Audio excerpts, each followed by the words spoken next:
Namastê. Olá, pessoal. Bom dia, boa tarde, boa noite, né? Dependendo do horário em que você está aí assistindo ao vídeo. Seja bem-vindo, né? Olha só, nós vamos começar aqui. Esse vídeo é uma introdução a uma série de vídeos que pretende, não é, tratar de um assunto bastante sensível do contexto daquilo que nós entendemos como Jyotish, ou astrologia védica, né? Eu vou falar sobre os princípios conhecidos como Atmakarakas, né? Se você é carioca, né, é bom que você saiba que esse karaka que nós estamos mencionando não é o karaka carioca, tá? É o karaka védico, significa indicador, tá bom? O karaka carioca é uma interjeição, né, que, enfim, significa centenas de milhares de coisas e pode ser usada para muita coisa. No nosso caso, o conceito karaka significa aquilo que indica, ou aquilo que demonstra, né, aquilo que explica. É um código, na verdade, é um criptograma. E esse criptograma, conhecido como Atmakaraka, ele é muito importante, ele é extremamente importante na interpretação do mapa. Na verdade, o que acontece é o seguinte: o Atmakaraka, ele é o código que representa o princípio fundamental do mapa, a essência do mapa, o coração, a alma do mapa, que é a alma em si. A palavra Atma significa alma, né? Por exemplo, talvez vocês já tenham ouvido falar no Mahatma Gandhi, né? Mahatma, assim, algumas pessoas pensam que se trata de um nome, mas na verdade é um título. Maha significa grande e Atma significa alma, né?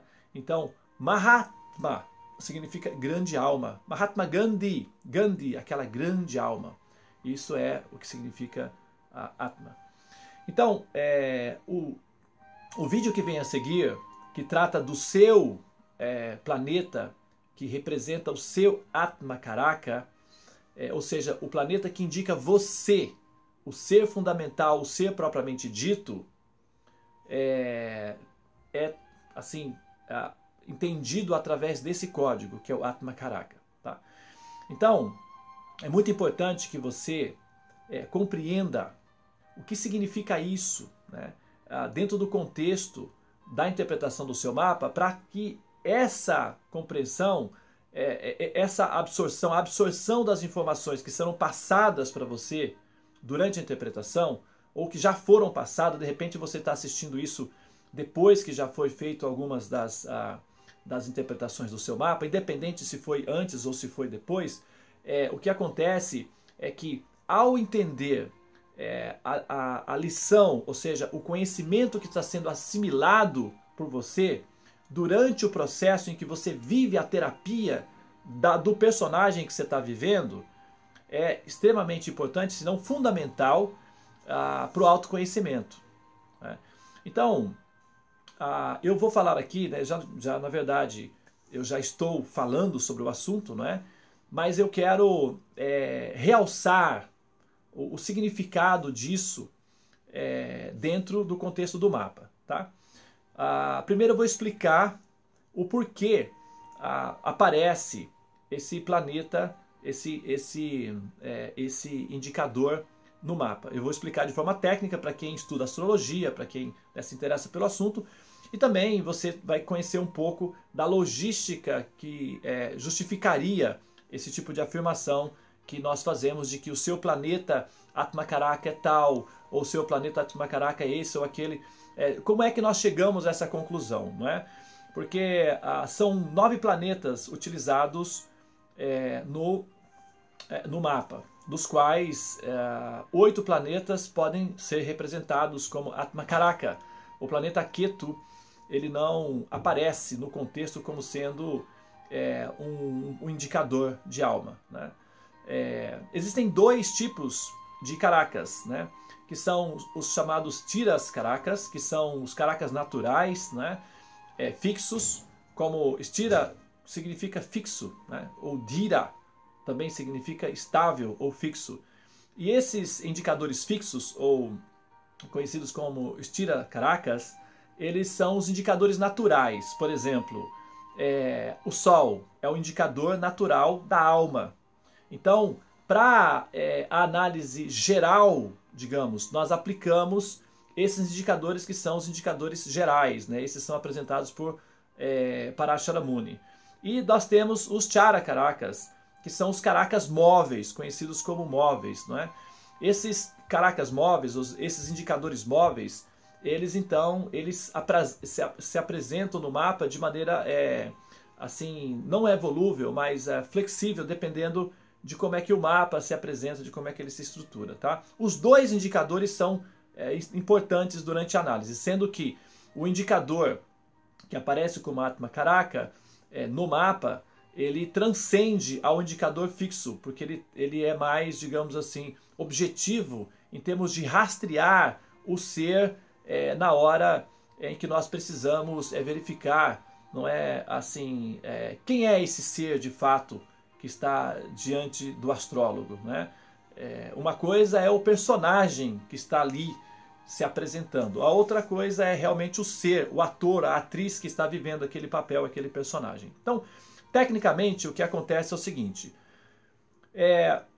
são utilizados na interpretação do mapa 9 planetas. Tá? O sistema védico de conhecimento ele é todo baseado no que seria na estrutura de fundo, que seria o padrão de fundo do universo, que seria a base pela qual o universo é construído, que seria o equivalente do programa base, não é? O programa fundamental que faz com que o universo se manifeste, né? Esse mecanismo, como consequência da mente de Deus, se manifesta dentro daquilo que nós entendemos como realidade tridimensional, como matemática. Tá? Então, a matemática ela é a segunda etapa do processo da criação divina. Primeiro, surge a ideia na mente do Criador, ou seja, o ideal, né? O universo é criado primeiro na mente de Deus.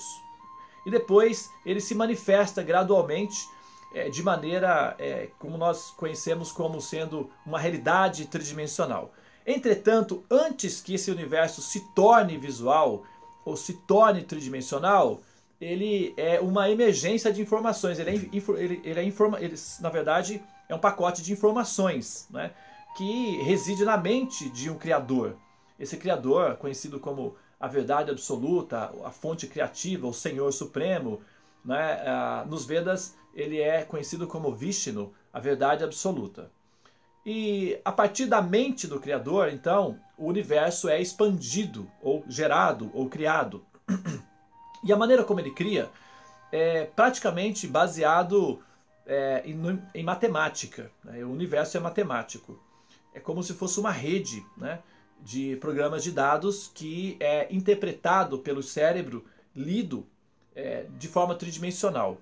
Basicamente é a linguagem científica atual de que o universo é uma realidade holográfica, não é? Ou as teorias científicas mais sofisticadas no momento, que se assemelham, que chegam ao ponto, digamos, de serem harmonizadas com o conceito védico, é aquilo que nós conhecemos como teoria de emergência, que é uma explicação pós-teoria de cordas, né? Seria uma explicação aperfeiçoada da teoria das cordas, que é o que mais se aproxima da explicação védica, de que o universo é uma realidade virtual, conhecida como Maya. Né? Do ponto de vista esotérico, religioso, nós chamamos isso de um véu da ilusão. Né? Se nós quisermos aplicar uma linguagem atual, uma linguagem científica, nós vamos chamar isso de realidade virtual. Tá? Então, veja bem, como se trata de princípios matemáticos que constroem os universos, e a matemática é apenas uma linguagem codificada, criptogramas, os universos eles são variados, né? São muitos, mas eles não são muito diferentes um do outro não, tá? O que vai mudar é um pouco da configuração em termos da mistura dos elementos que vão ser utilizados para a criação, para a produção daquele universo específico. Mas a estrutura base é mais ou menos semelhante, não é como átomos, por exemplo, né? Os átomos, a estrutura base é mais ou menos igual. O que vai acontecer é que na combinação dos diferentes átomos vai se gerar aí uma produção de variedades. Então, é mais ou menos os universos, né? Os chamados multi-universos ou multiversos.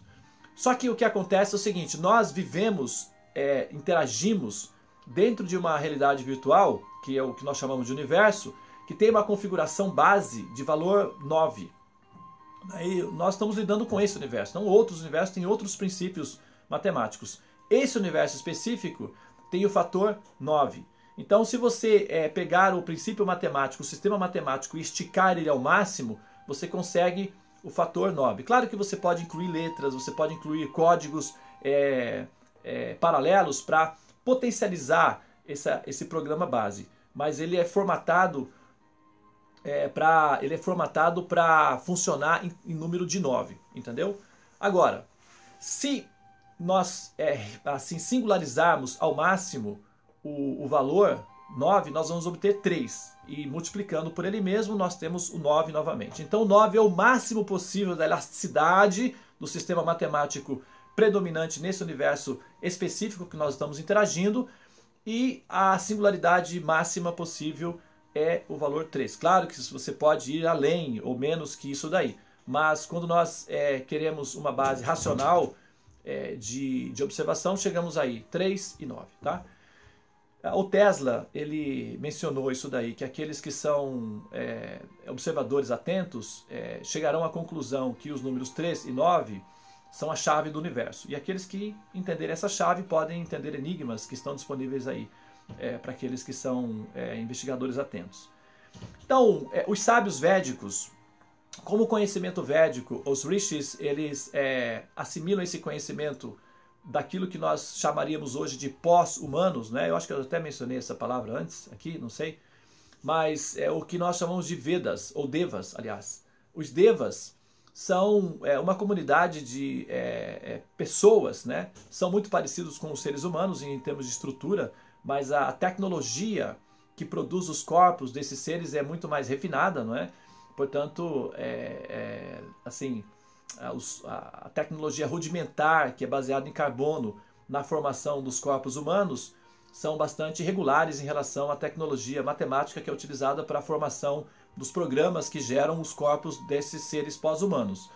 São chamados semideuses, numa linguagem assim, religiosa, né? Seria um equivalente de semideuses, de seres angelicais, etc. Então, esses pós-humanos, eles entram na comunidade humana e interferem sutilmente para não criar uma alteração muito agressiva no ecossistema do desenvolvimento do nativo local, que é o chamado humano, e introduz conhecimentos. E esses conhecimentos, eles são muito sofisticados. Portanto, nós estamos lidando com um tipo de tecnologia que não é humana. É uma tecnologia introduzida para o ser humano. E nós aprendemos a lidar com a tecnologia que é o conhecimento védico. E do conhecimento védico, a astrologia védica talvez seja o mecanismo assim mais completo de todos os recursos oferecidos dentro dos Vedas, porque ele permite a utilização de todas as variantes do conhecimento, como matemática, metafísica, astronomia, filosofia, saúde, arquitetura, enfim, né? Todos os ramos de conhecimento estão assim extensamente ou intensamente explorados dentro do sistema de Jyotisha. E por conta de ser um conhecimento altamente sofisticado e amplo, os autores, ou aqueles que são os pedagogos, os introdutores desse conhecimento, que são os Devas, por possuírem a compreensão de que esse universo ele funciona desenhado matematicamente para ser gerado como uma realidade virtual, e ser visto ou entendido como sendo uma realidade objetiva para as almas que estão condicionadas, conhecem o padrão de fundo matemático do universo. Então, quando é estruturado o chamado Mahapurusha, né, que seria o caso do zodíaco natural, são utilizados apenas 9 planetas. Tá? São utilizados apenas 9 planetas. E os 9 planetas utilizados, eles são utilizados justamente o número de 9 se deve ao fato de que o universo, ou o princípio matemático de fundo, tem essa configuração 9. Então nós só utilizamos 9 planetas na hora de fazer a análise do mapa, né?